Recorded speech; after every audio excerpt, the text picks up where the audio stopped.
Happy to introduce to talk about recent advances in research at prosecutors' offices. Again, this is a panel that was put together in collaboration with our criminology department. Becca Goldstein from the University of California, Berkeley, and Radley and Jeff from Temple. And I'll let you guys take it away and do your thing. Thank you so much. Thanks. Thanks so much. I'm really excited to be here. My name is Becca Goldstein. I teach at UC Berkeley Law School, but I'm actually not a lawyer. I'm a PhD political scientist. And so this perspective is going to be, I think, pretty different from the perspectives that we've talked about so far today, but hopefully will be pretty interesting. I'm going to zoom out a lot to talk about kind of the broad landscape of reform prosecution and what's going on, successes and failures, and what there is still to learn. So just to give you a sense of how political scientists are thinking about this. So I know we just heard from an appointed chief prosecutor, but most chief prosecutors are elected. There are not that many appointed chief prosecutors in the US. So this makes them very interesting for political scientists because we study elections. So the questions that we are interested in are, how does their status as elected officials shape how they come into office, what kinds of change they can make, and what kinds of change they can't make? So on that theme, today I'll talk about prosecutorial elections, just what they are, how they work, then the landscape of reform prosecutors around the country. I'm not using the word progressive because it's become kind of loaded, but prosecutors who are trying to reform their offices. I'll talk about some hypotheses that explain why we've seen a rise in reform candidates. Then I'll talk about the successes that reform prosecutors have had in making change, the challenges reform prosecutors have had in making change, and then what I think are interesting directions for future research that I'd love to talk more with the other researchers and practitioners here about over the next 2 days. So first, brief overview of prosecutorial elections. So there's around 2,300 elected prosecutors in the US at any time. That's obviously a lot. And each has jurisdiction over one or several counties. So sometimes small counties get kind of smushed into multi-county prosecutorial jurisdictions. They almost all serve 4-year terms. There's some exceptions. There's only term limits in Colorado. Almost nowhere are they term limited. And almost all are elected in either midterm or presidential election years. And almost all these elections are partisan. A big feature of these elections that I'll talk about more in a sec is that these elections are quite unlikely to be contested. So about a quarter of elections with an incumbent, with a sitting incumbent, are contested. And then even in open seat elections where someone's retired or became a judge or something, only half are contested. And registered voter turnout is almost 40%, so it's not so bad. It's much lower in off-cycle elections, so the ones that take place in an odd year or like not in November. But there aren't that many states with off-cycle prosecutorial elections. So that's not a big part of the story. So this is what I was talking about contestation rates. This is not my data. This is data from the UNC Politics and Prosecutors Project, which maybe folks here know about. So this is 2014 to 17. So what you see here is that this non-contestation is really driven by the size of the jurisdiction. So in jurisdictions with fewer than 100,000 people, this is like small counties with fewer than 100,000 people, basically, even when there's an open seat, it's only contested half the time. This is pretty extraordinary that there could be only one person running for an open seat. And that's happening half the time almost. In big places like million-plus counties like LA, New York, open seats are always contested, so that's not so surprising. But incumbents look like a really big deterrent, right, to contestation. So even in a really big place where presumably there's a lot of lawyers, when there's an incumbent, it's only contested a little over half the time. There's a big, what political scientists call an incumbency advantage, so an advantage to being an incumbent. So this is provisional data, so don't like quote me on this or tweet this out. But provisionally, I find that first time winners of prosecutorial elections ran unopposed almost 60% of the time. And even when they were opposed, they won in like big landslides, 58% of the vote. I find that first-time winners face a challenger in what the second election political scientists call that the sophomore election. They only face a challenger 12% of the time in the sophomore election. And even in kind of the most hotly contested places where someone had a challenger in the freshman election and the sophomore election, there's a 10 percentage point advantage in the sophomore election to the incumbent. So this is a grim landscape for people who want to challenge to become the elected prosecutor. And yet it's happening. So what does the landscape of reform prosecutors look like? So I don't know how many reform prosecutors you thought there are, but I think there's more reform prosecutors than a lot of people realize. There's about 45 of these people, depending on how you count. If you use a broader definition and kind of include people who didn't necessarily run as reformers, but are doing a lot to reform, you get to like 60 or 65. And a lot of these folks are representing pretty big counties. So they have jurisdiction over like 1 in 7 people in the US. So it's a lot. They're more common in blue states, but they're not limited to them. I'm working on a book project now where I'm really trying to draw attention to progressive prosecutors operating in red state environments. Ohio, basically a red state now. There's a progressive prosecutor, or a self-styled progressive prosecutor anyway, in Columbus. They're in Arizona. There's a handful in Texas, Kansas City, Kansas. There's one in Mississippi. So they're happening in conservative areas of the country too, in liberal cities, but in conservative parts of the country. They've had a remarkable amount of electoral success. So there's definitely a narrative out there about backlash. I'm happy to talk more about that in Q&A, but there's actually very few electoral losses and a lot of wins. So by my count, there are 2 straightforward re-election losses for reform prosecutors where somebody ran and won, and then that same person ran for re-election and lost in like normal majoritarian elections. By my count, that's happened twice. There have been 3 kind of, I think, more complicated, ambiguous losses, including the Boudin recall, which obviously made a lot of national press. By my count, there have been 31 straightforward re-election victories. So that's like a lot more, right? 6 times as many victories as losses. Why are these people successful on the re-elect?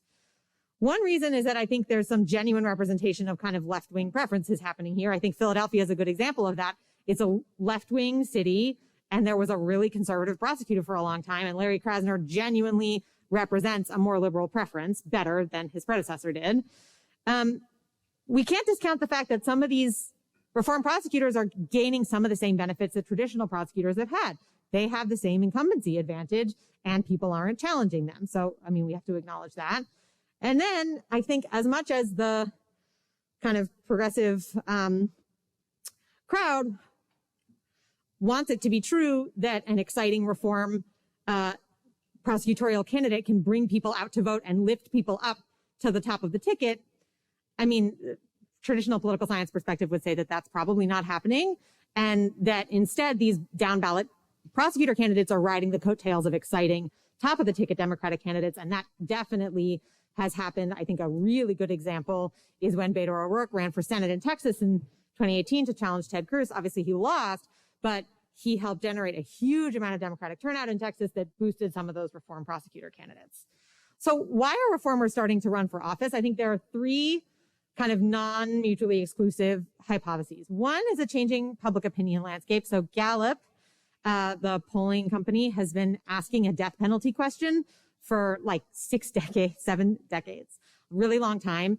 And death penalty is obviously kind of a niche criminal justice issue, but there's kind of broad agreement in our political science criminology literature that this is a good indicator of policy mood on criminal justice issues, how people broadly are feeling about the death penalty. And so you can see this series starts a long, long time ago. 1938 was the first time they asked the question. You can see that death penalty support peaks in the early mid-1990s, which is kind of when we think of the peak of tough on crime sentiment in the US. And it's been trending down since and is now at like only 55% approval. So that's an important kind of nationwide trend that is probably bolstering these reform candidates. Another is there's a changing demographic landscape in a lot of the counties with reform prosecutors. So some of the counties with reform prosecutors are in kind of these long-standing liberal strongholds, but in many others are kind of those classic places that we think of as having undergone big, big shifts in the last 20 years. Suburban Atlanta, Northern Virginia, suburban DC, Houston is a good example. And then I've been doing these interviews for my book project. I interviewed a woman named Krista Jones who managed the campaign for Buta Biberai, who's a reform prosecutor in Loudoun County, Virginia. That's where Leesburg is. And Loudoun County is kind of a classic example of a place that like 30 years ago was like farms. And now there's like shopping centers, Hindu temples, like completely different. And so this woman said, like, there have been some serious demographic changes, and that's why there was a blue swing in Loudoun County. Then I think there are important role model effects. So in political science, there's been some studies, particularly of like women running for office, showing that when women hold statewide office, it encourages other women to run. I think probably something similar is going on with reform prosecutors. And I've interviewed 24 or so elected prosecutors for this project, and almost everyone pointed to a role model, and a lot mentioned Larry Krasner specifically. So this was from an interview with Pamela Price, who's our newly elected district attorney in Alameda County, California, where I live. And she said, you know, Larry Krasner was a bright, shining light. I remember looking at what he'd done, how he got elected, and it was helpful knowing that it could work. So I think that's an important piece of this story as well. Okay, so one of the things that Aurélie and her panel was talking about was where prosecutors have had success. I think there are some broad lessons to draw. I think where they're really succeeding is areas where they have maximum autonomy and discretion, and the intervention is free. So good examples: change guidance on plea negotiations. That doesn't cost money. Just say to your prosecutors, start the plea negotiations at the bottom of what's accepted under state law. Change guidance on charging non-citizen defendants. I had a couple of interviewees point to this. Just educating the line prosecutors what state crimes are crimes of moral turpitude that could get a non-citizen defendant deported. Stop charging those things for non-citizens. That also doesn't cost money. Maybe the best example of this: curtailing or ending the practice of charging juveniles as adults. That doesn't cost money. System-wide, it saves money. And no one can kind of tell the prosecutor not to do that. It's entirely within the prosecutor's discretion. We should mention, and from kind of a more abolitionist perspective, this is not what you would want reform prosecutors to be doing. However, a lot of reform prosecutors are stepping up enforcement of sex crimes, environmental crimes, wage theft, things that have not been on a traditional prosecutor agenda. Prosecutors, as we know from the last 30 years of tough on crime, are really good at stepping up enforcement. So this is something that reform prosecutors can do and are doing. I think some counterexamples that illustrate the same principle are non-prosecution of minor crimes. That's not sort of entirely within the prosecutor's discretion, because police can interfere with this by continuing to arrest people, continuing to jail people for a couple of nights. That's not something that a prosecutor has entire discretion over, I would argue. Restorative justice programs, which we were just talking about, those can be expensive. You have to pay social workers, you have to pay experts to actually do those things. Some offices can like impose civil fines and try to get revenue there, but it's tough. Prosecutor offices don't often have enough funds to do like the things that they're trying to do on a day-to-day basis, no less to open new programs. Okay, where have there been really, really big challenges? I think ADA backlash, as we all know, is a really big issue. This is probably the biggest issue for George Gascon, but it's been an issue in a lot of other offices as well. There are unfavorable state law regimes in some states that just kind of don't allow prosecutors to do the things that they want to do. A good example from an interview is that in Florida, there's a specific state law carve-out for police when they use a taser. You can't prosecute a police officer for something that happened with a taser in the state of Florida. So there's just like nothing to be. So this is a really big issue for police accountability. Sometimes the state law is just not there. Here's a really big trend that I think is super important and not getting quite enough attention. I invented this term yesterday, top lash. So if you think it's cool, use it, cite me. But this is when conservative state officials are trying to push back kind of downward against reforms that are happening in more progressive offices in the cities in their state. So by my count, this has led to the removal or resignation of 3 elected reform prosecutors. So remember I said there were 2 straightforward losses and 3 ambiguous electoral losses. So this has led to 3 resignations or removal. So this is like the same order of magnitude as electoral backlash, if not a little more, is this what I'm calling top lash from conservative state officials. This is a really, really important trend to pay attention to. Okay, what do I think this all adds up to for what we should be doing as researchers? So first of all, if there are any other political scientists here, I think we need to be working on public opinion research and survey experiments on kind of why people support criminal justice reform? Is it because they have personal experiences? Is it because they're passionate about racial justice? What's going on here? How can reformers capitalize on that? Public policy professionals. So we need to know, like, what is actually happening with jail and prison incarceration rates? Are they trending down because of reformed prosecutors? If they're not, why not? And it's tricky because during COVID, there was huge decarceration of jails and prisons, and that is now confounded with reformed prosecutors getting elected in some places, and it's not clear how to disentangle those things.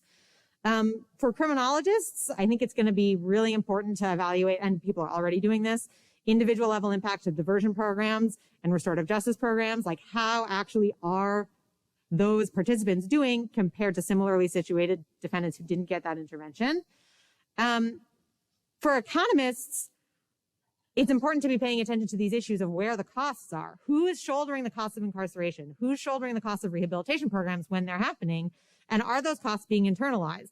Are the agencies who are saving money by not prosecuting actually seeing those savings? Because that's how you're going to create those virtuous cycles.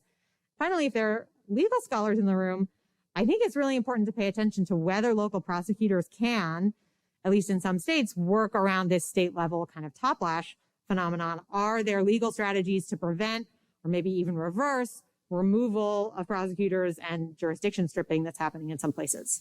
So thank you so much. I'm excited for the discussion.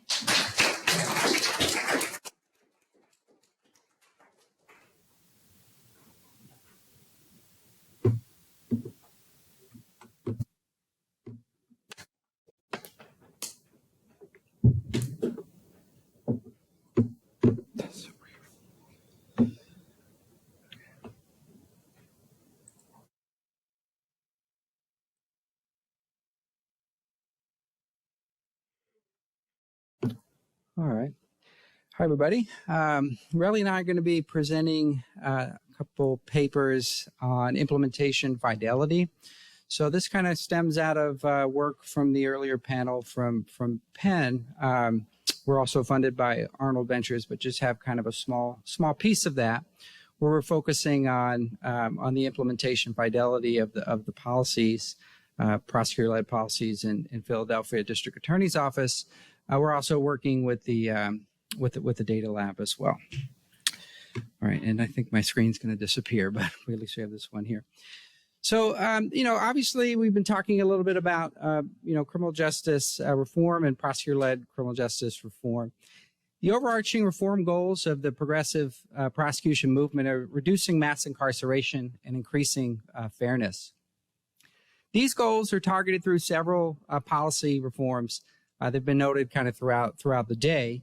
In Philadelphia, these include reducing use of cash bail, declining certain charges, increasing use of diversion, making more generous plea offerings and sentencing recommendations, improving communication with victims, more expungement of criminal history, avoiding unjust immigration outcomes, decreasing juvenile supervision and incarceration, and increasing emphasis on gun violence prosecution. So if we think about the progressive prosecutors, they've been described as kind of happening or falling along this continuum from being kind of a pruner, which is like a little bit of trimming, if you will, to more of a disruptor, more of an aggressive approach to bringing about progressive change. Right. And if we take a look, this was kind of mentioned in the previous talk about kind of, the rough number of folks who are known as kind of progressive prosecutors. By some account here in 2020, there's about 51 all across the country, as you can kind of see. So this has been covered a little bit, so I'll skip ahead. But to thinking a little bit about some of the common reform, initiatives. Declination, diversion, ending or reforming cash bail. These are common policy initiatives of the progressive prosecution movement. Again, ending mass incarceration and so forth. What things look like in Philadelphia, and it's important when we think about implementation fidelity is to really consider, a movement. A lot of times when we're thinking about a a program going into place. It's kind of clearly defined. There's one program, and we're evaluating that program, or there's one policy that goes into effect, and then we're looking at how that policy has some impact on outcomes that we're interested in. When it comes to kind of a movement, there's kind of a flurry of policies that occur over a period of time, or that's the case in Philadelphia, and so it requires a bit of a kind of a holistic assessment approach, and to develop systematic data collection tools to complement what Relly will be talking about a little bit later. Semi-structured interviews with district attorney's office and staff. So what we did is advance a justice policy implementation fidelity scale that was modeled after prior work focused on program evaluation. And the general idea here is to identify certain dimensions that are critical to successful policy implementation, and kind of assess them in terms of how these policies are being implemented and followed in the office. So the dimensions of implementation fidelity include support. So support for the policy. I'll talk a little bit about each of these in more detail, but clarity, belief, monitoring, adherence, and then we also assess barriers to implementation. So support deals with how much support an individual has for a specific, policy, right, or set of policies. And clarity is dealing with how clear an individual thinks a policy is, right? So this is just basic ideas on how clear a policy is. Belief refers to how effective a participant or one working in the office believes the policy will be achieving overarching goals. Monitoring refers to, how often a supervisor will review decisions to ensure that policies are followed. And then adherence is an individual's consideration of office policies when they make a case in terms of making their case decisions. So they actually adhere to the guidance of the policies. And then we also assess what's known as barriers. So these are, how the office and other pieces of the criminal justice system may pose certain barriers to successful policy implementation. So today, or in this particular paper, we're focused on a couple of research questions. We're just going to talk a little bit about some of the descriptive statistics from this scale. So to what extent have policies aimed at achieving criminal justice reform goals been implemented with fidelity? How do the dimensions of support, clarity, belief, and monitoring affect adherence? And then we'll also take a look at the largest internal and external barriers to policy implementation in Philadelphia for the progressive prosecution movement. So we draw on data from 117 Philadelphia DAO employees, which are predominantly ADAs, assistant district attorneys, with some paralegals and other folks that were classified as either staff or those in the executive, classified as other. You could see the demographics there, about nearly 30% non-white, about 40% male were our participants. This complements data from the 62 semi-structured interviews that Relly will talk about. And while we're not going to talk about these today, we also interviewed 45 stakeholders from across the criminal justice system and region in those semi-structured interviews as well. We collected these data between July 21 and February 22. So support asked about people's support for 10 general policy areas that we talked about. So just asking folks' level of support or opposition to each of the following policies. Again, reducing cash bail, declining charges, increasing diversion, and so forth. So there's a variety of ways we could display these data. One would be to kind of put up the category percentages for the data. But in terms of getting an overall kind of snapshot, these profile plots kind of give us a sense of levels of support for these different policies. So overall, there's consistent support for the policies in initiatives in the district attorney's office. strongest support for improving communications with victims. But in general, participants showed support for the DAO policy initiatives. Now, regarding clarity, right? So it's, support is kind of one dimension. Do people kind of support these initiatives that are happening? Clarity is captured both in terms of the directives and the motives. So we asked respondents about how clear or unclear policies were with respect to the date a policy takes effect, the types of cases that are affected by each policy, the presumptive actions to take in accordance with each policy, situations when it's appropriate to use discretion under each policy. And then, as well as a second kind of dimension, tapping into motives, whether the DAO's rationale for the policy was clear and whether the intended outcome for the policy was clear. With respect to clarity, the policies, while folks tended to have high levels of support for the policies, there's only moderate levels of clarity with respect to both those items capturing directives and motives. So we'll talk a little bit about kind of what this means, in terms of other offices thinking about implementing kind of, progressive prosecution policies in their offices. Belief is referring to policy effectiveness for the achievement of goals.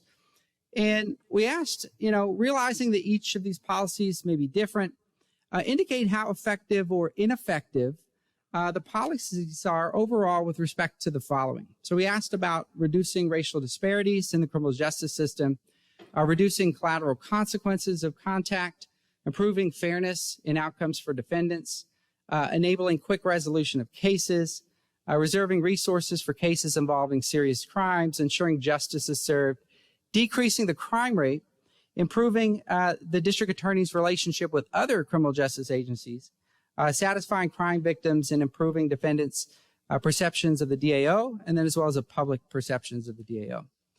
So on the whole, policies are perceived to have only moderate effectiveness. Again, these are perceptions of staff and attorneys in the office. There are a couple things to kind of point out.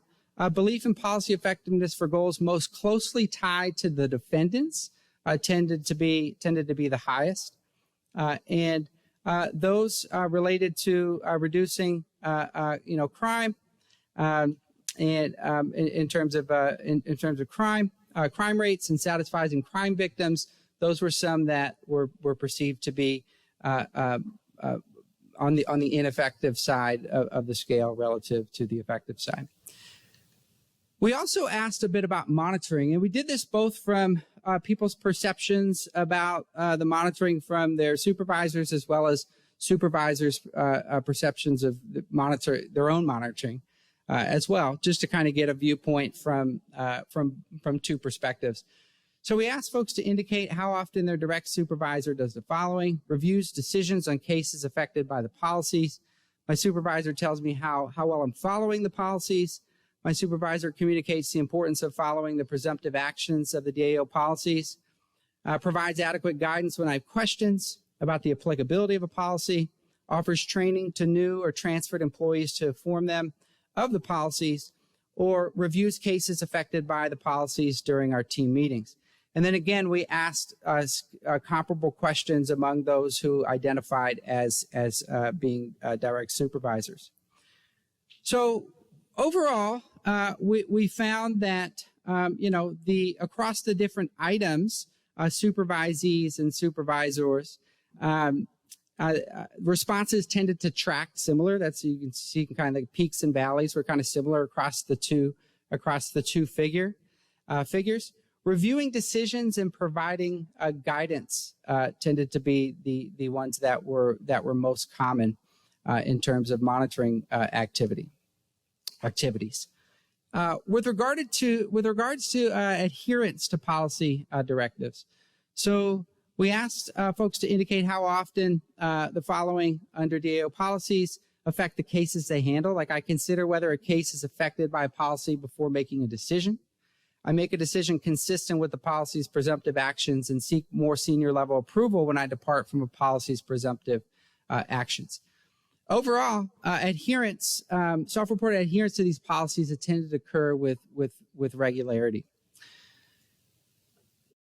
When we took a look at associations between these different dimensions of implementation fidelity, I mean, not surprisingly, policies that are people who reported stronger support or thought the policy was more clear in terms of its directives or motives, had a greater belief in terms of the policy, and who reported stronger monitoring had higher levels of reported adherence to the policies. We also took a look at barriers to policy implementation, and we asked folks a whole host of different types of barriers. So these ranging from federal policies and state policies and laws, police, judges, defense attorneys, prisons, probations, bail commissioners. We asked about victim advocates and community organizations. And then we took a look at some things related to the office, potentially like staff turnover, workload, resources within the office, getting information from other agencies, sharing information within the DAO, sharing information outside of it, people's personal beliefs, their colleagues' beliefs, and media attention. So we tried to see the extent to which people perceived each of these as being barriers to policy implementation, successful policy implementation.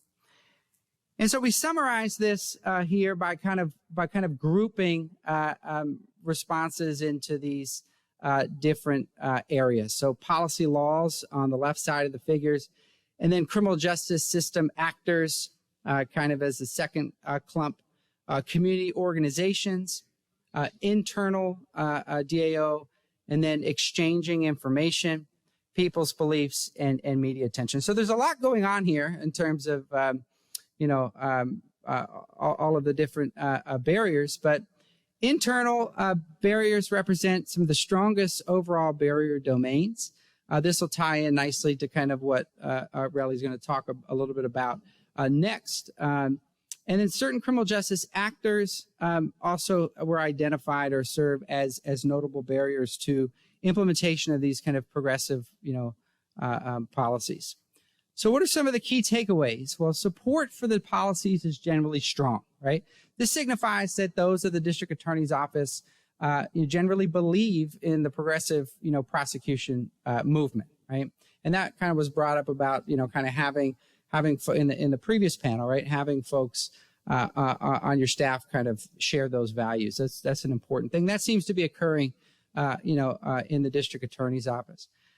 Policy directives and rationales for policies could be made clearer. So this signifies that policies could be rolled out with additional attention to clarity in terms of the directives and the rationale.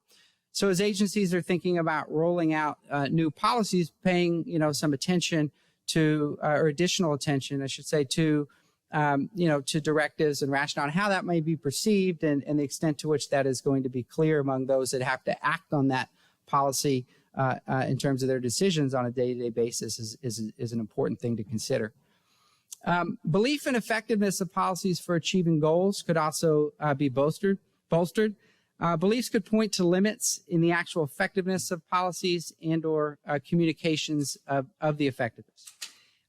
In the backdrop of some levels of high turnover, it points to the importance of continuing strong efforts of evidence-based communications, including those, as done in the data lab. A couple other key takeaways include monitoring occurs, but supervisors do report higher monitoring activities than supervisees.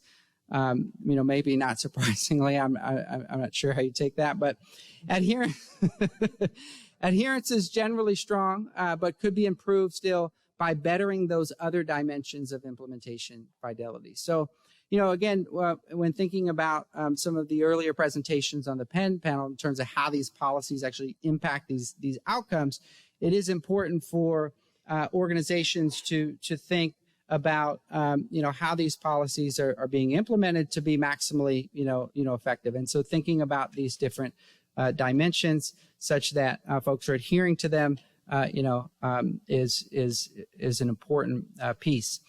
And then finally, the barriers to policy implementation are multifaceted and kind of complex. Barriers identified as the most serious are the most actionable, though, and they tend to be internal to the DAO. So those that were identified as kind of the most serious barriers to successful policy implementation were those that were internal, and that's good because the agency can then do something about those and work to remedy those. And then getting other agency actors, police and courts on board with reform, that's an important piece of the puzzle, right? So it is prosecutor-led criminal justice reform, but we are a system after all, right? And so kind of getting other buy-in from other agencies is an important piece. So these data were cross-sectional and only provide a snapshot of the implementation fidelity as it occurred at that time. The district attorney's office, I think it was brought up in the next thing, is working and making things a lot clearer in terms of putting things on the policies being available and things of that nature. So that's important. Future research should consider whether specific policies are implemented with greater fidelity and how this contributes to more holistic implementation fidelity of the progressive prosecutor movement. And there needs to be more studying of implementation over time through policy, experimentation. Findings are confined to, single jurisdiction, right, in Philadelphia. And so there's a real need to kind of consider, utilizing a scale to kind of assess how policies are implemented across the state and across the country to kind of see how agencies are implementing those policies that are seeking to bring about, change in the system. And then, we'd be remiss if we did not, note that this research happened during kind of the period, of COVID, and that may have had some, contributions to, to the findings, right? All right, so I'll stop here and we'll go to the next paper. Thanks.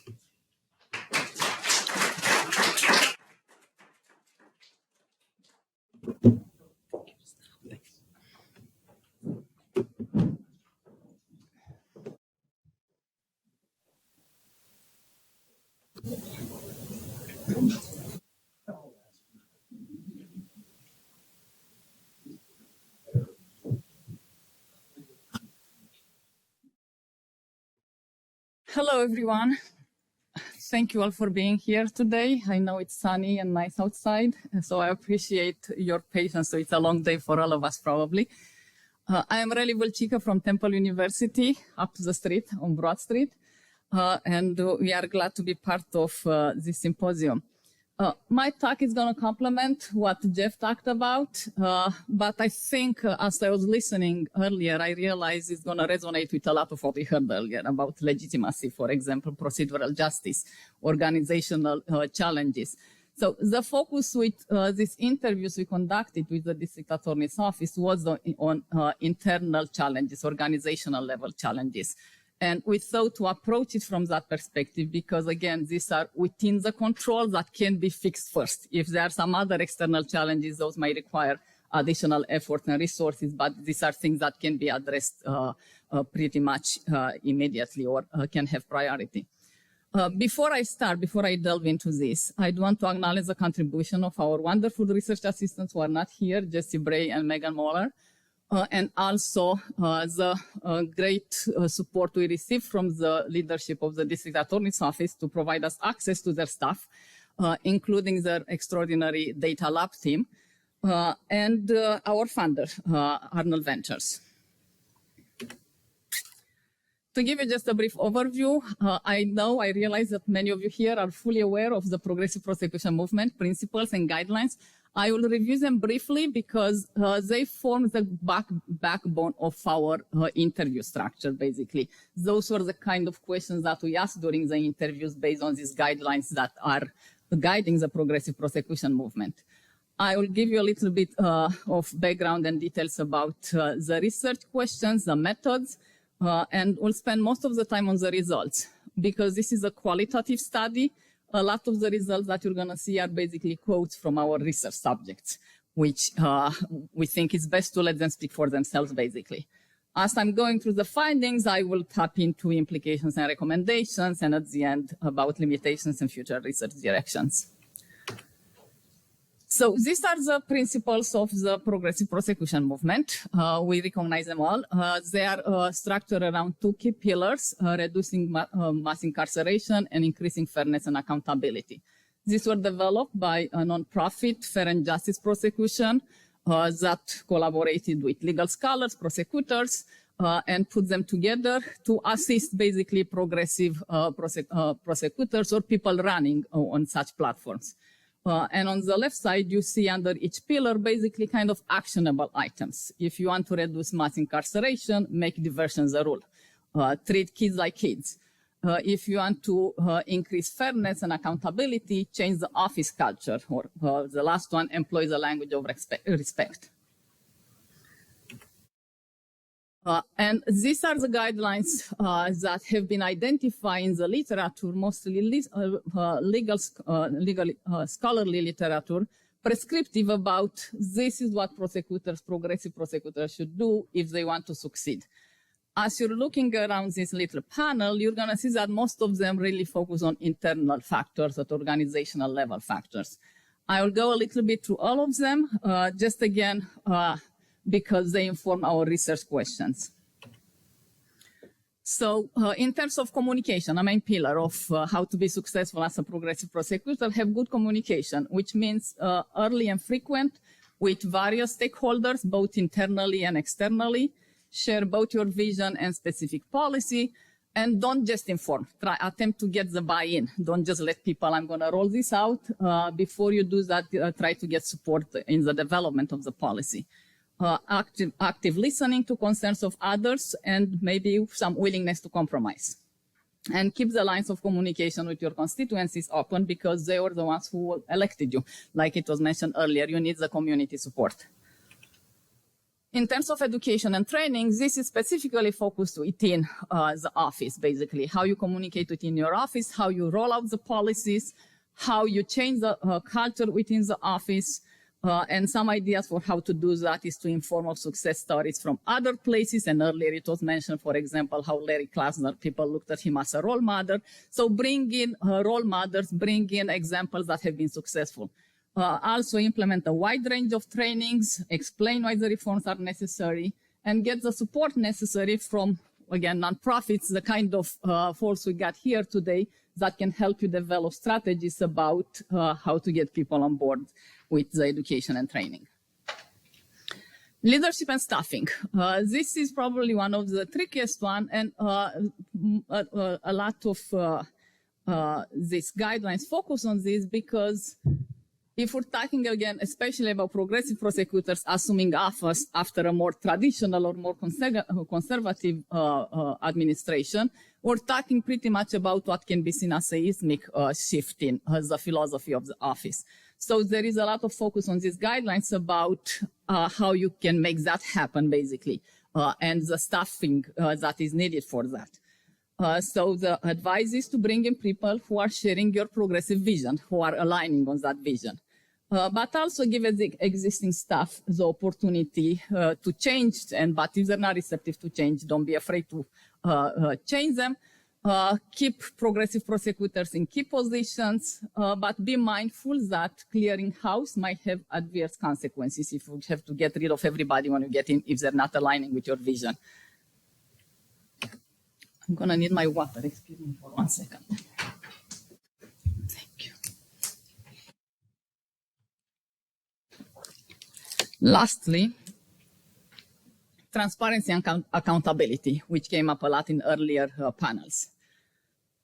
Good communication is transparent communication, be honest about motives and reasoning, publish data online, report on your own progress, use progressive metrics, what was mentioned earlier, don't care so much about conviction rates, about how many people you put in prison, instead measure diversion rates, measuring performance evaluation, how many people a prosecutor diverted instead of how many people they convicted.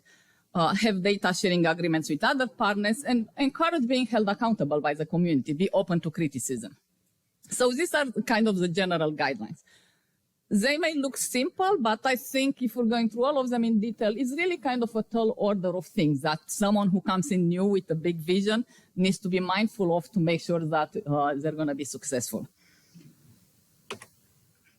So the research questions that we asked basically were informed by these guidelines, and we were asking to what extent are organizational and operational practices of the District Attorney's Office in Philadelphia consistent with the PPM guidelines. And can we identify through this some challenges and facilitators to following existing guidelines? Like I mentioned earlier, the focus was on intentionally on these internal processes because we think these are practices which enable us to identify practices that are under the direct control of the District Attorney's Office that could continue as implemented or make adjustment as needed. So I will give you a little bit of information about the sampling and data collections for those of you social scientists out there, and I can delve more into about the analysis part in the question session. But we basically sampled we had about 10% of the whole staff. It's a large organization, more than 600 people staff.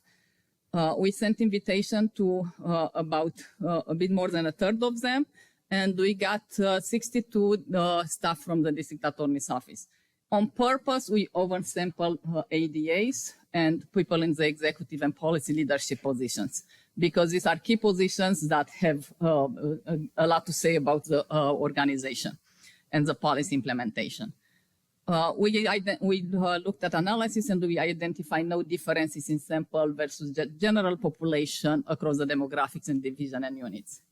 We conducted the interviews for a good number of months in between July 2021 and March 2022. Again, for those of you social scientists, 62 for most of you may not seem a large number. For social scientists, this is a large number of people to interview. And we are grateful for their willingness to participate in the study. The modality was on Zoom, driven at that time by pandemic, but we realized this is actually a very good way of conducting interviews. We did not record them on purpose to ensure trust and confidentiality, though we had note-taking, that you're going to see that down below. Extremely good note-taking by our research assistants. Most of the interviews lasted about an hour. We had initially a team of interviewers of 10 people. Most of them were conducted by 2 primary interviewers and 2 secondary interviewers, the same people. The primary interviewers are the ones asking the questions, leading the interview and taking notes, but the secondary interviewer is the person in the background taking notes on the conversation as it occurred. And then we reviewed each other's notes and approved the changes. So I'm ready to move on to the findings. Several findings emerged within each category of those 4 pillars that we asked about. I will review as I'm going through some of this in the interest of time. And again, because this is the kind of results that if you want to talk about all of them, I will probably need more than an hour. But I will focus on a couple of these sub-themes with each of them. But if anybody is interested, I have more slides to show you results related to all of these sub-themes. So what emerged regarding communication, an interesting sub-theme was about the learning of the policy rollout, how people within the office found out about that seemed to be an issue. Another issue that was identified related to communication at the unit level versus the communication office-wide. The next one, opportunities for input, which some people identify as insufficient. The role of the data lab, which was identified as a positive contributor to the communication side within the office, and what we call practical and unanticipated challenges, some of which relate to COVID at that time that interfere with people, the way people used to communicate. So here is some of the issues that were brought up to our attention during the interviews, learning about policy rollout. Many people reported hearing about the policies from outside sources, for example, from press conferences in the Philadelphia Inquirer, or in the courts in front of the judges or from the defense attorneys, from the public defenders. And some of this, as you may see if you read the quotes, you can read the frustration, and we could hear some of their frustrations that they wish they could find out about these policies before they went up in front of the judge and the judge told them this is what's happening. And you can see here, for example, one of the things was learning about policy changes from the Philadelphia Inquirer. So that should tell you about communication. This is someone who was frustrated about that. Opportunities for input. Staff noted limited opportunities to provide input on policy development, which might have been a policy change that it was mentioned earlier. It has to come from the leadership. But also more were focused on ongoing discussions about implementation. They asked for kind of a feedback loop to say, like, this is what we see is happening in the court once we start to implement this, so maybe it should matter. I'm sure they know what the goals are, but it isn't communicating to the line DAs. We are the ones in the courtroom and know if the approaches would work, so then we could provide feedback on whether this is realistic or even possible to help shape it and say this is how we can reach that goal. So they were asking for this kind of opportunities to say, like, we tried it, we need to adjust it in this form of way.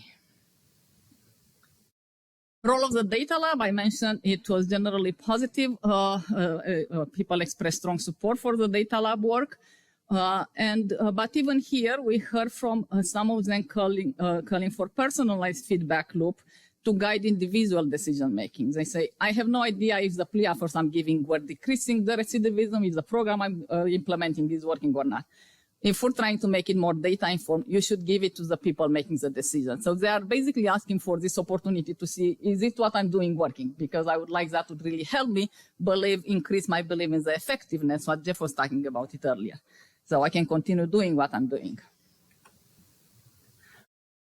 Unanticipated challenges.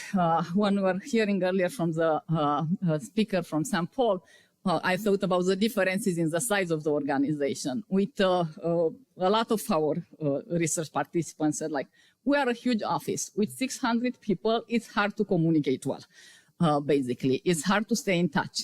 This is where the role of the supervisor came in as a key play, basically. They were relying on the supervisors to communicate down the line. As I also mentioned, we are just hampered by busy day-to-day nature of the job. We are back down with daily activities, so it's hard to pay attention to all the emails that people are getting, for example.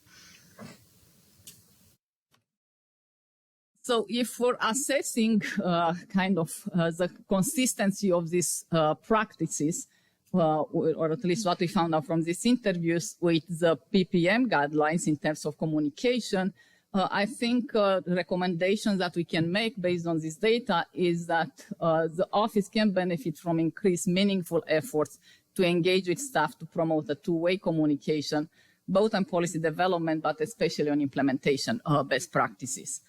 And also a critical one from those who express frustration by finding about policies outside of the office to communicate this in a timely manner. Moving on to the next one, regarding education and training. Several sub-themes emerge here too. An interesting one related to the substance of the trainings and the orientations that were offered. Another one, which I am curious if this happens in other places as well, related to the reassignments that happen within the office and how this needs to connect with the need for retraining, basically. Another one, which may have to do with the workload and the size of the organization, how to balance the need for training that people acknowledge versus this is something else that we have to add on top of everything else that we have to do on our daily basis. Some people also talked about the need for more specific targeted training, including the paralegals said they would like to be more included as well in some of the trainings that is generally targeted for the legal staff, thinking it would benefit us too. If someone picks up the call, I can be more useful in the answers I'm giving.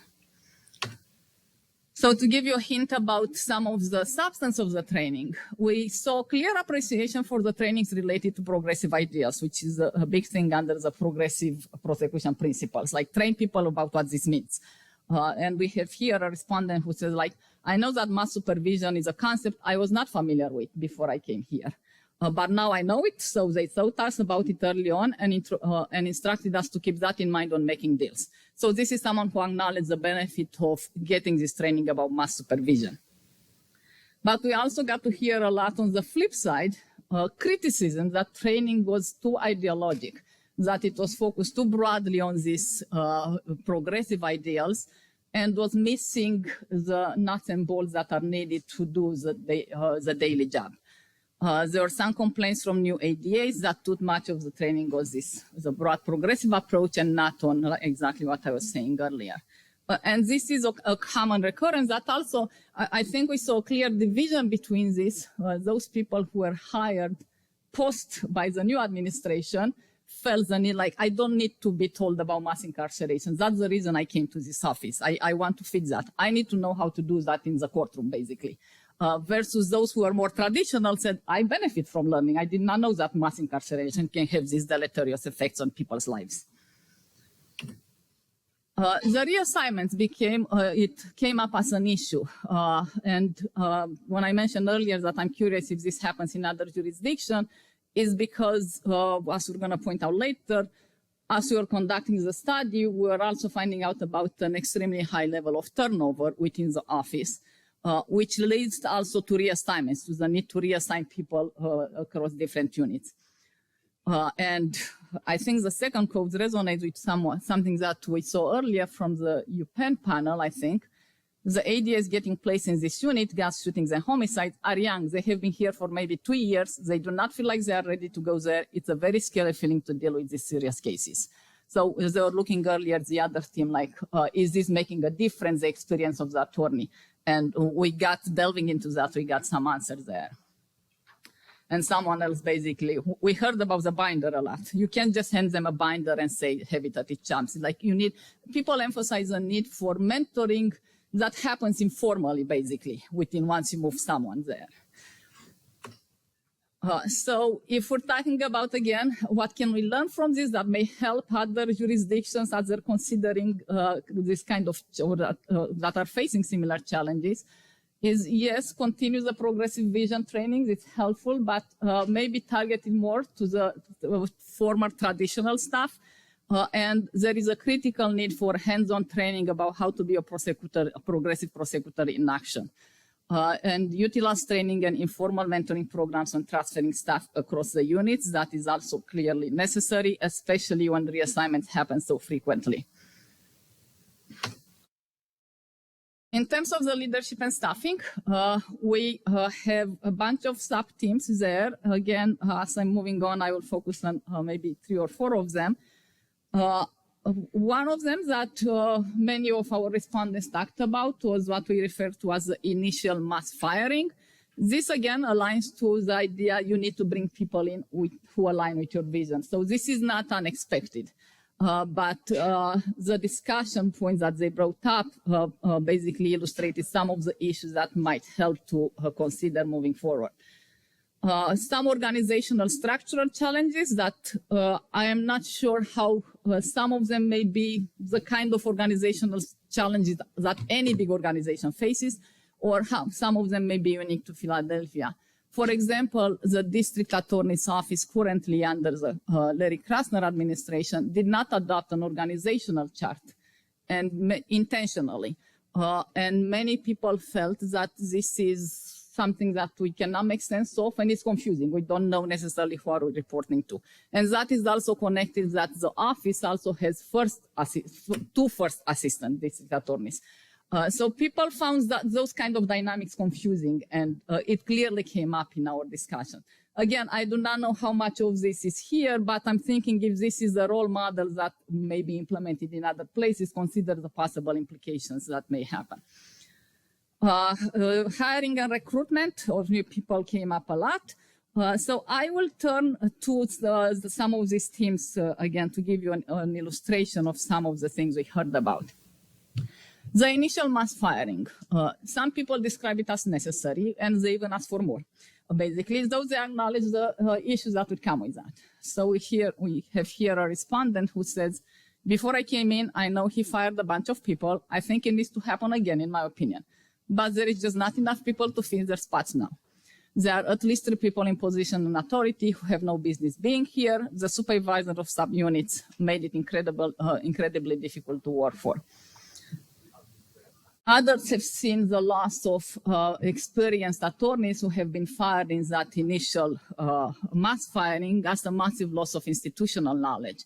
Part of the issue is that there has been such a loss of institutional knowledge, and now we have significantly less experience and less experienced attorneys trying very serious cases, which ties in with what we found out earlier about people with very little experience being assigned to the homicide and guns unit. And lastly, we heard this, which resonates with part of the guidelines I mentioned earlier, to give people a chance to change. Some of our respondents basically said they made assumptions that there was a lot of ADAs that wouldn't be responsive to change. And it was a bad idea because they were lifelong residents who have been adaptable. In terms of hiring and recruitment, again, I'm assuming this happens around the country, especially with new progressive prosecutors coming in and knowing that, again, the guidelines are calling for recruitment for top lawyers. There was mixed feelings in our respondents on recruitment from top law schools. Some new hires perceive that those new Ivy League school recruits as not wanting or able to be prosecutors. Of the new hires who came in, some are good, but some are confused about their role and are struggling to do their jobs. Then we also interviewed people who were from those top Ivy League schools, and they told us they acknowledge the difficulties of doing the job. There really needs to be a frank discussion, is what one of our subjects said, that even if you're a progressive prosecutor, prosecuting is still something that you need to do. It's still in the name. I think a lot of people thought Larry Krasner would just snap his fingers and everything would change. And I'll never have to charge someone for small drug offenses, but yet now I'm in the court and I have to make a deal. So the reality feels like it's different from the ideals that they imagined. Staff turnover. As I mentioned, it was happening. We know about the great resignations that happened across America during the pandemic.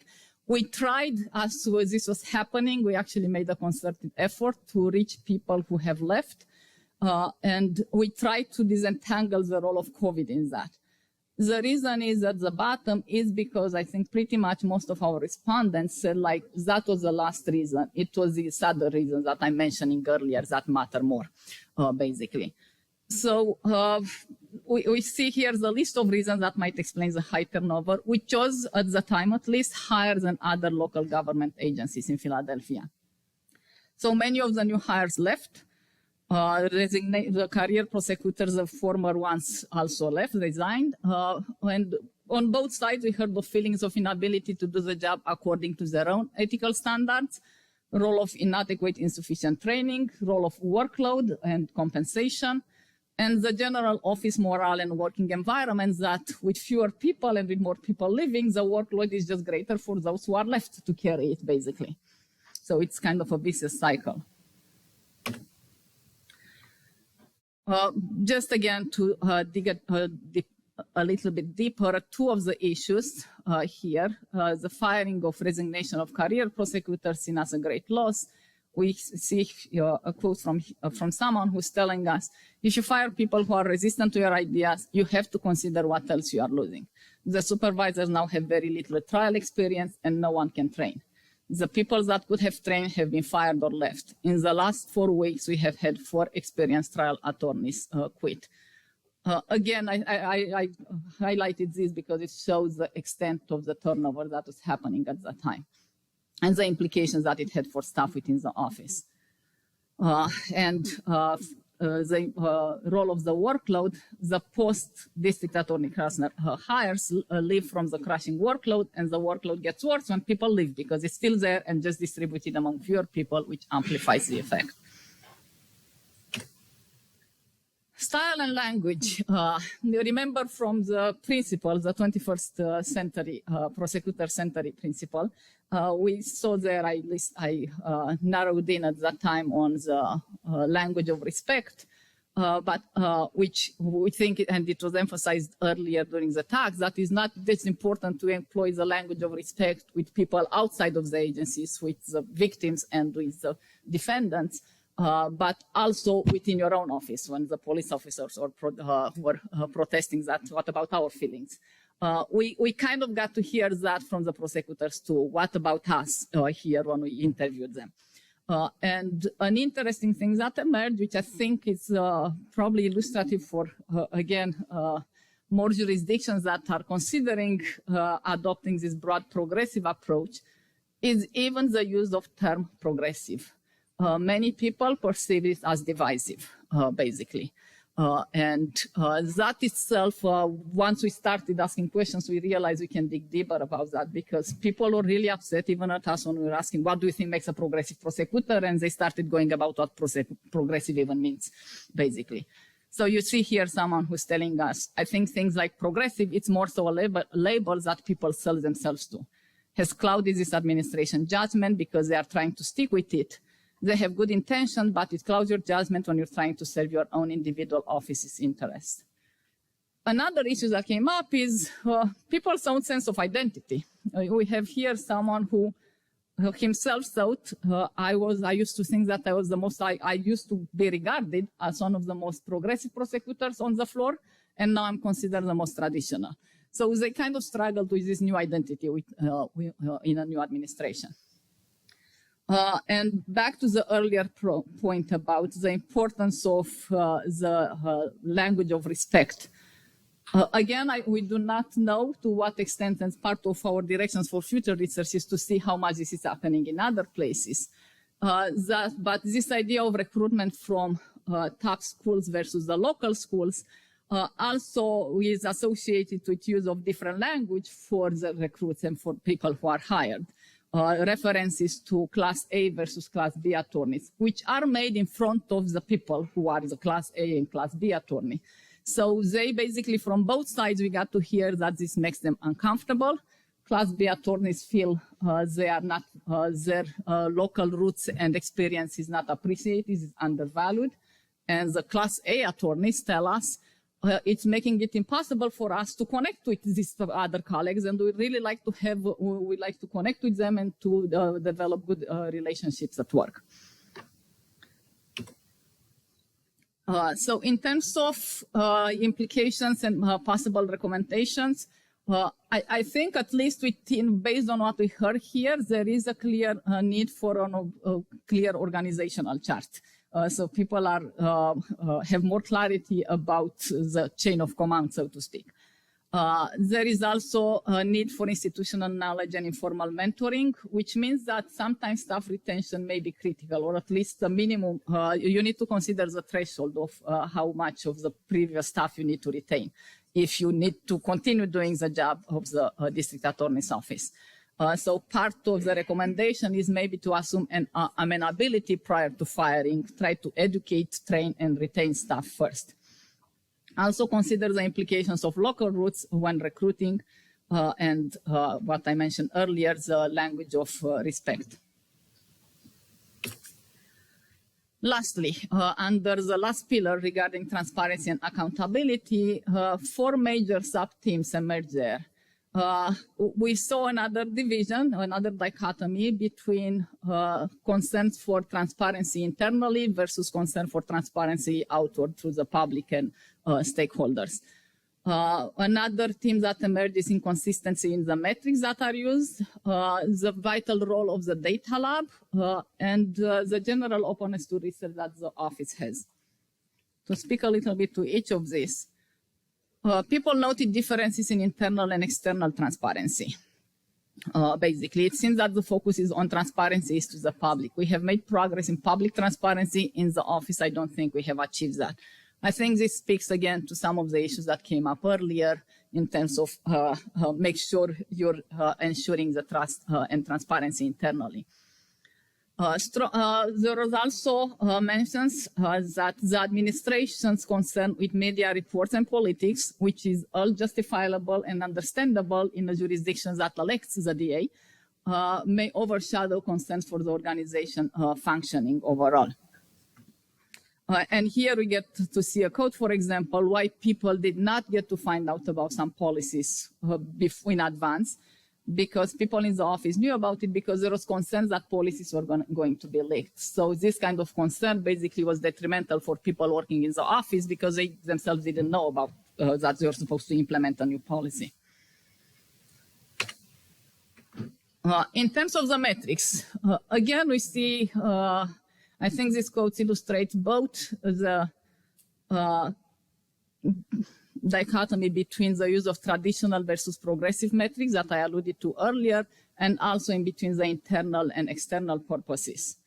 So we have a respondent who's telling us, I think, again, there is a mismatch between the things we talk about in public and what the data lab is doing and what is being done in the office, and like how ADS are being held accountable in their own units.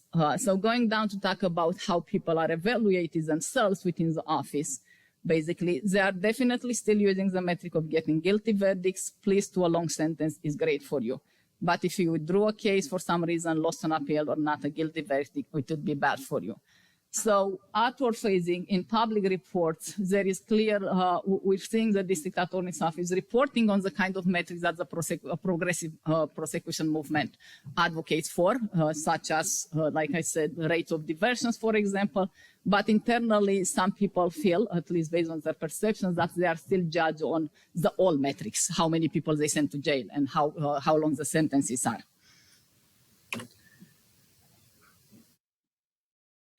And here, I just wanted to highlight again the vital role of the data lab, which is perceived as very positive. The reports produced are seen as great for showcasing the policy effects, and it gives people satisfaction to see the impact of the policy. Like I said, even earlier I mentioned how they were asking even like, can I individually know if what I'm doing makes sense? But they are glad to see overall on this is aggregate reports that it's good to see that through supervision lens have been reduced by about 25%, and racial disparities have been minimized because of that.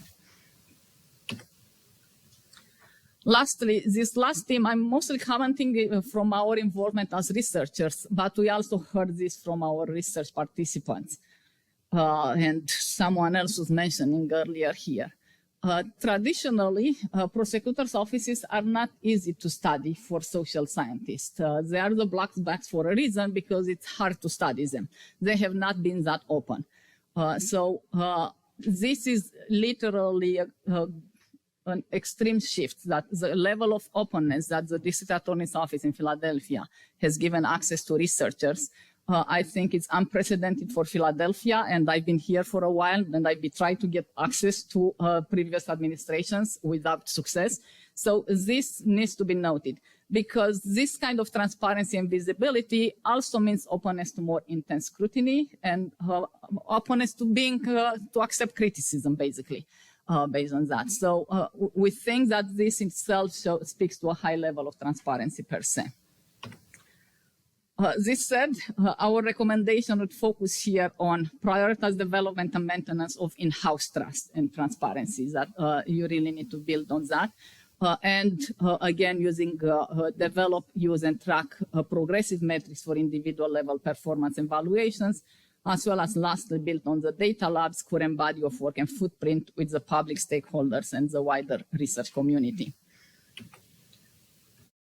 So in terms of key takeaway, we think that we identified here several actionable items under the district attorney's control that can be acted upon and improved in terms of office functioning and implement a more successful and effective implementation of progressive prosecution policies. On the other hand, we think we are still left with some lingering questions and things that we can delve into in further research.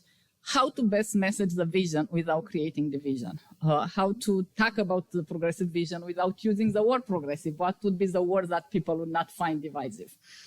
What are the role of the beliefs of people who are working? Do you need,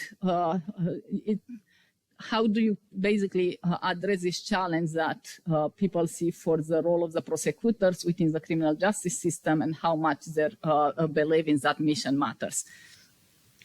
A critical one, I'm curious, I would love to see if we can replicate this in other places, if progressive prosecutors in other jurisdictions have this challenge, how to be a progressive prosecutor on a day-to-day basis in the courtroom, when you have to make pleas, for example, that you didn't think you would have to agree to. Lastly, the role of external partnership and support. This is something that we're investigating with the other set of interviews, and we attempted to get pretty much potential stakeholders in the criminal justice system and non-government community-based organizations. But the last line I have there in terms of food for thought is more like, are maybe these guidelines too idealistic? Can they be tinkered a bit, or do they need some adjustments, the guidelines themselves, if this is what are we holding them up to in terms of the standards that need to be achieved? To address the limitations, the timing of data collection, some may argue that policies were not fully yet settled in, depending on how length of a tenure someone has. This was at the end of the first term. So you would say that by that time, some things have settled, but some people can take many terms to have a routine in place. We also have the same conflating role of the pandemic, the potential self-selection dissatisfaction bias of our respondents. Our subsample basically truly resembles the target population, and I think we had very honest and thoughtful respondents in here. And analysis focused on broad scope. We couldn't, again, because our aim was more generally about how is implementation of policies around these guidelines. We didn't drill in like, how about this particular policy, like to focus on, we ask, for example, for illustration purposes, but we didn't narrow in on a particular policy only. As for directions for future research, it would be really useful to know if we can identify any changes over time in perceptions within the staff. Basically, if things have settled, are we seeing any differences in how people perceive all of this is happening? We're going to complete the interviews with the external stakeholders, and we'll see how much that is adding, if it's complementing the perceptions within the office that we saw in Jeff's presentations, that they think that some of the external barriers matter. And we are curious in cross-jurisdictional study replications, if we're comparing this with other progressive district attorneys' offices, are we finding the same kind of challenges at the organizational level? And how this compares with non-progressive district attorneys' offices? I think this concludes, and I am thankful for your attention, and will be ready for your questions. Thank you.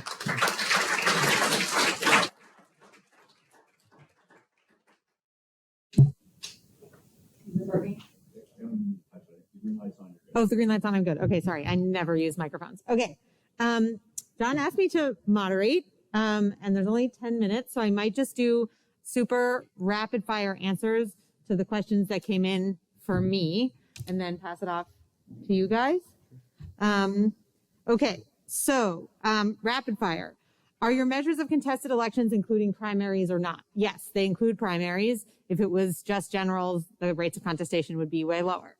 Can you speak about people not rerunning, like Kim Fox, or is it too soon to speak about this? It is too soon to speak about this because the kind of progressive wave really only started in 2016-17. A lot were elected in 2018 and 2020. So if people are going to serve 2 or 3 terms and then resign, that just hasn't happened yet. But I think it is going to be a big trend because it's exhausting to try to be a progressive prosecutor. It's not something you can do for 20 years unless you're like superhuman. Like everybody is trying to oppose you, and it's not. So this is going to be a big trend. Can you speak about where reform-minded prosecutors choose to run? Yeah, they mostly choose liberal places to run that have pretty conservative prosecutors, and kind of on the bet that the prosecutor is too conservative, and a lot of the time they're right. Are there places where reform-minded prosecutors ran but weren't elected? The only example I can think of off the top of my head of this is Cincinnati in 2020, when Fanon Rucker, who's a civil rights lawyer, and defense attorney, challenged this longtime incumbent Joe Dieters for the seat and lost very narrowly. It was a very kind of racialized campaign. Dieters ran some very racist ads. Cincinnati, I don't know if there's Ohioans in the room. Cincinnati is basically in Kentucky. It's in Southern Ohio. It's a pretty conservative part of the state. So I think that was a big piece of that loss. Any parallels with stringency in the 80s and 90s or lessons from that time? I think the big lesson from the kind of ratcheting up of sentences and such in the 80s and 90s is that ratcheting up is easy.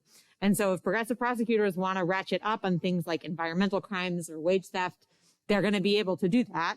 The conventional wisdom is that ratcheting down is hard. But what we were learning on Aurelie's panel earlier is that ratcheting down is happening. So maybe it's not as hard as we thought. 2 quick questions on top lash, which I love that people like this term. What's an effective strategy to prevent states from passing laws that allow for the removal of elected prosecuting attorneys? I think if I knew the answer to this question, I'd be a rich lobbyist. So I'm not sure, but prosecuting attorneys associations have been really effective state level lobbies in the past. And so if those organizations can oppose these kinds of laws, that would probably be helpful. Is top lash a short-term trend or a long-term impact and reversal of criminal justice reforms? I don't think it's a short-term trend. I think we're going to see, it's bad to put predictions on the record, but I think we're going to see a lot more of this because it's like easy political points for conservative governors in conservative states. I think it's going to be a problem for every progressive prosecutor that's elected in a red state. And I think it's not a coincidence that 2 of the 3 prosecutors who have left office because of this were Black women, because those are officials who are very easy for conservative governors to demonize. It's my sense that new topic, progressive prosecutors and police. It's my sense that there's been a big variation in the extent to which they're able to maintain collaborative versus combative relationships with police. That's definitely true. Some have really good relationships with police. Some have really horrible relationships with police. This is a question I ask in my interviews for my book project. I had one progressive prosecutor. I said, "What's your relationship like with law enforcement?" And he said, "It's shit." So that's definitely part of the story. How can we understand this better? I think a lot of it is just personalities. Like I've interviewed one progressive prosecutor whose brother is a police officer. So she has like instant trust with the police department. And others, spent an entire campaign talking about police accountability, how they were going to prosecute police. It's very difficult. Even if that's the right thing to do, it's very difficult to have good relationships with police when you've spent several months doing that. Judicial resistance. Is there data about this? No. That would be super interesting. I think judicial resistance is a big part of the story in some places. I suspect we'll talk about this in the next couple of days, but judicial resistance is definitely a problem for conviction review sometimes. Even when prosecutor offices say, we think this conviction is shaky or we don't like it, we kind of side with the defense in this, we want a new trial, the judge can say no and sometimes does, and that's a big problem. It's also a problem for bail reform because sometimes prosecutors say we don't want to impose bail and the judge is like, too bad, I'm imposing bail. Last one is about serious juvenile crimes. I'm not an expert in juvenile crime, so this person asked, how does eliminating or reducing supervision and legal intervention reduce the reoccurrence of juvenile acts? What about serious juvenile crimes? The theory is that the things that prevent people from committing future crimes are strong attachments to family and community and to the labor market. And so if you remove a young person from their family, community, labor market networks and incarcerate them, then the theory at least is that you're setting them up to commit future crimes actually, if you do that. That I think is supported by some quantitative studies and not by others. It's definitely very tricky. I would say low-hanging fruit here is states, and this isn't every state, but there's some states where prosecutors can direct file a juvenile case to adult court without any judicial consultation at all.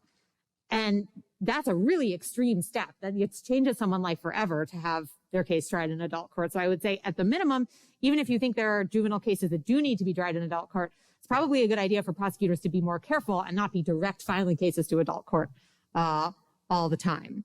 And then I think the rest of the questions are for you guys.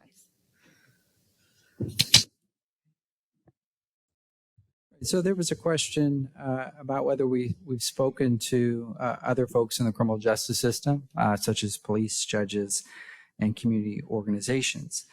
We didn't administer the Justice Policy Implementation Fidelity Scale to any of those, but we did speak with 45 individuals in a similar format to what Relly was talking about with the semi-structured interviews. We invited people all across the criminal justice system. Not every entity agreed to speak with us, but we did get a wide variety of views. And it was kind of mentioned. Some of the police thought the progressive policies were making their jobs a little bit harder, kind of a revolving door. At least that was some common perceptions. Community organizations, as well as attorneys working on wrongful convictions, some things that kind of come to mind. We're obviously really appreciative of the policies. And the work that kind of can help with wrongful convictions and really helping kind of community organizations. So those were a couple kind of things that point out for that. We're finalizing the analysis of the external stakeholders data. Here's one for you, really. Yes, I think I might have addressed one of them. Anyway, I put on the board because we kind of saw this question coming about the external stakeholders. And we asked basically our subjects too about it. So you get here a hint about what Jeff mentioned about the relationship with the police, for example, what some of the challenges that are encountered again in the day-to-day work. One of the questions I got is, have you shared your recommendations, I'm assuming with the leadership of the District Attorney's Office, and how they were being received? And the answer is both yes and no. Yes, we had shared them with the research team. They have been our point of contact, and we are still waiting to organize a meeting with the leadership team, which is in progress. They are now in the process of, they have, like I mentioned, so much openness that they have a lot of research partners. So they're organizing now the research data lab is organizing what they call research to action meetings, in which they're bringing in the research partners to present the main findings one day at a time, and then to talk about recommendations. I think our turn is sometime in August, because like I said, there are lots of other people in line. But they are aware of our findings, at least the research team, and they are, we're assuming, pushing them down up the line. That is the answer to that question. Can you elaborate on the importance of local roots and knowledge of the communities where crime occurs? This did come up in our interviews, and this is part where people felt the local roots matter, when basically they said references to some of the non-local lawyers, when judges would ask about a neighborhood, for example, and the crime in a neighborhood, and the lawyers didn't know the neighborhood in Philadelphia. So that felt like it was a reflection on the ability to do the job, though it wasn't about the legal or the skills, the professional skills, but this was perceived negatively. If you don't know about the crime in Philly and the neighborhoods where the defendants are coming from, like you need to do to study better. So that came up both from, like I said, from people from outside Philly and from people who are from the with local roots here. Give employees opportunity to change. This causes from. I think this speaks to the idea about the opportunity to give employees an opportunity to change and how much the size of the organization matters. If we're talking about an office with 30 prosecutors versus one with, here is 300. So 600 is the whole office, about 300 legal and 300 non-legal. So I think this is a challenge, and that was my question for our speaker earlier, to think what are the most if you were to ask from a leadership position, what do you think is the most significant challenge you have internally in changing the culture? Because you probably cannot bring in everybody new who is fully aligning with your vision. So how do you change that without creating friction? So I don't have a good answer for that. I think probably people who are in a leading position can speak more to that. Thank you very much. Thank you.